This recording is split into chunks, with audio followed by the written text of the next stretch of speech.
पालघर जिल्ह्यात आज दुपारी काळा बाजार करणाऱ्या गॅस सिलेंडरबाबत मोठी कारवाई करण्यात आली आहे। वाडा तालुक्यात मुसारणे येथे गॅसच्या काळा बाजाराचा मोठा प्रकार उघडकीस आला असून राज्य दक्ष पथक मुंबई यांच्या धडक छाप्यात धक्कादायक माहिती समोर आली आहे।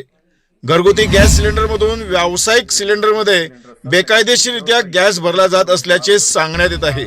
14 किलो गॅस 5 आणि 19 किलो सिलेंडरमध्ये भरून अवाजवी दराने विक्री केली जात होती। या कारवाई दरम्यान 91 घरगुती रिकामे सिलेंडर, 75 व्यावसायिक रिकामे सिलेंडर, 3 इलेक्ट्रिक मोटर्स आणि 6 वजन काटे जप्त करण्यात आले आहेत। या प्रकरणी देवा शंकर पवार, धनराज माखने, कैलास राठोड, प्रवीण पवार यांच्यासह इतरांवर गुन्हा दाखल करण्यात आला आहे।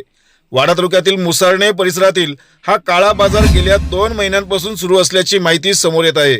या घटनेमुळे राज्यभर खळबळ उडाली असून नागरिकांकडून कठोर कारवाईची मागणी होत आहे। पाहूया याबाबत छापा टाकणारे अधिकारी यांनी काय माहिती दिली।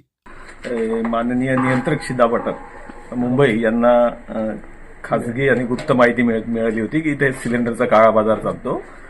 खासगी आपल्या डोमेस्टिक सिलेंडरमधून व्यावसायिक सिलेंडर भरले जातात बेकायदेशीरपणे। त्या अनुषंगाने मुंबईची राज्य दक्षता पथकाची टीम आलेली आहे आणि त्यांनी धाड मारली 11:30-12 वाजता आणि हा एवढा सगळा मुद्देमाल पकडला। याच्यात डोमेस्टिक सिलेंडर 91 आहे, व्यावसायिक 19 आहे आणि 5 किलोचे 45 सिलेंडर जप्त केले इथे।